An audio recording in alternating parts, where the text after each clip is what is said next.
असलामुअलैकुम चाचे दे की हाल ने ठीक हो चाचे दे अज ना मैं बड़े ध्याड़े बाद तुहाडे सामने आया दोबारा तो मैं आख्या चलो हौली हौली इंज मुलाकात होंदी रहे ना फेसबुक ता या मुड़ यूट्यूब ता ते चस भी हो ही रही है।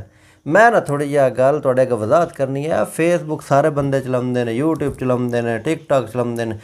मैं अक्सर वेख्या साड़ी सियासी पार्टियां वेख लो, PTI हो गई, नून लीग हो गई, और जितनियां पार्टियां सारियां हो गई, इन्हां एक ही दूजे दी तस्वीरां जड़ियां नहीं होंदियां जी। कदी वेखो जी इमरान खान की तस्वीर जी वो थल्ले मतलब कि कोई होर शै लाग तां ओह्दा मूँह ला छड़िया, अगर नवाज शरीफ ओह्दे थल्ले कोई होर लाग तां मूँह ला छड़िया। ते तस्वीरां बिगाड़ने वाला कम्म बड़ा चल गया हुआ है।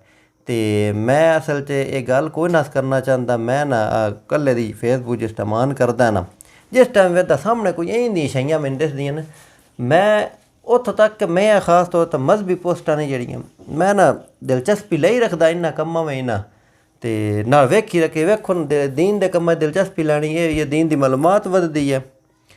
वेखो बंदे नाल गरज नहीं होनी चाहिए, बंदे दी गल्लां नाल गरज होनी चाहिए है। ये बंदा ना वेखो जिवें आखदे नहीं अक्सर आ पुलिस की गड्डी उत्ते लिखे हुआ नहीं होंदा नफरत मुजरम से नहीं जुर्म से है। तो ये गल तुसीं ज़हन च रखनी है। जी नहीं नफरत वो किसी नाल इंज नहीं करनी, तुसीं अगले की गल सुननी है। गल सुन के तो ओह्दा निचोड़ करना, गलत करदा पे ठीक है तो ओह्दा तुसीं मुड़ा गुआ अंदाजा लाना। लेकिन मैं असल च गलत टॉपिक जिहड़ा मेरा आई ना वो आई तस्वीरां वाला।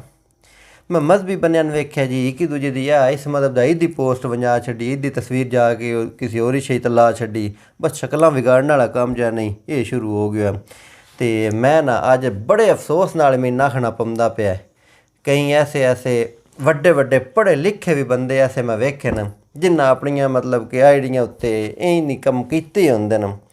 ते मुड़ अफसोस ये होंदा है कि साडी उस तलीम दा फायदा के जे साडी तलीम ये सानूं सिखावे ना तो आइंदियां हरकतां करनियां शक्लां बिगाड़नियां तो उस तलीम का फायदा क्यों, क्योंकि ये साडे नबी करीम सल्लल्लाहु अलैहि वसल्लम दी असी उम्मत हाँ।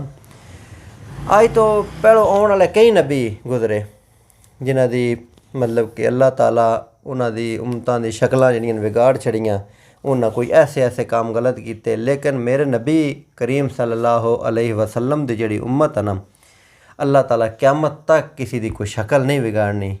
तो इस वास्ते मैं गल समझाना चाहता जिस टाइम नबी दी उम्मत कलमा गो कलमा पढ़न वाले हैं तो शक्लां बिगाड़ना सब नाल वड्डा गुनाह है। किसी की तस्वीर न बिगाड़ना ये तोहीन नीरी बंदे दी नहीं करते पे होंदे, ये अपने नबी दी तोहीन करते पे होंदे हो।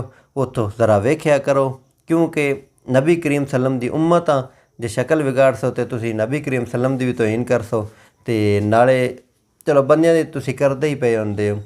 तो लेकिन इहदे विच गल्लां ये आखना चाहना जेहड़े साडे पढ़े लिखे ना, मेरा तो चलो मैं तजर्बा चलो आ गया तुहाडे सामने गल कोई शेयर कर छड्डी या ना कीती। तो खास तौर पर उन्होंने चाहिए कि बंदियां ना हर जमात हर मजहब हर सियासी पार्टी आए न अपना जो मेन लीडर होंदा उन गाइड करना चाहिए, बंदियां ने अपनी आवाम ने करना चाहिए कि किसी की शक्ल नहीं बिगाड़नी। 100 तनकीदां करो किसी तक जो कोई मर्जी आते रहो, लेकिन शक्ल की हद तक नहीं बहना चाहिए। क्योंकि असी उस नबी की उम्मत हाँ जिस नबी की उम्मत न अल्लाह ताला क़यामत तक नहीं शक्ल बिगाड़नी। तो मिठिया मेरी गल्लां थोड़ा जिहा ना अगर तुहानूं कोई माइंड होई होवे ना मेरी गल कोई ज़हन च ना बैठी होवे तो बहा लव्या है। तो इत्थे ही मैं अपनी गल्लां डकदा, हसदे रहो वसदे रहो तो रब सोहणे दे हवाले।